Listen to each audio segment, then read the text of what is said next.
তো হেল্ল' বন্ধুসকল, আশা কৰোঁ সকলোৱে ভালে আছে। তো বন্ধুসকল, আজি যাই আছোঁ সৰ্থেবাৰীৰ পৰা 30 কিলোমিটাৰ দূৰত লাৰকুচি বুলি জেগা এখন আছে, তাত যাই আছোঁ। তো কিয় যাই আছোঁ, সম্পূৰ্ণ ভিডিঅ'টো শেষলৈকে চালে সকলো কথা গম পাব। তো বন্ধুসকল, আহি পালোঁ লাৰকুচি আমি দুটা, আৰু মোৰ পিছভাগে চাব পাৰে কি ধুনীয়া ভিউ, আৰু আমাৰ ওচৰতে ইমান ধুনীয়া ধুনীয়া জেগা আছে। তো তাকে অলপ দেখুৱাক লগি মানে আপোনালোকক এই ভিডিঅ'টো বনালোঁ। আৰু বন্ধুসকল, এইটো হৈছে মহাবাহু ব্ৰহ্মপুত্ৰ নদীটো আমাৰ, আৰু এই নদীটো আমাৰ লাৰকুচিৰ গাঁৱৰ মাজেদি এনেকৈ বৈ গৈছে মানে।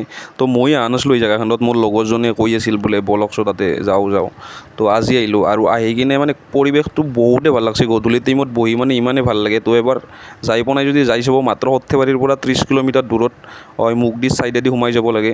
তো আৰু এই ভিডিঅ'টো যদি লাৰকুচিৰ পৰা কোনোবাই চাই আছে, কমেণ্ট এটা কৰি দিব।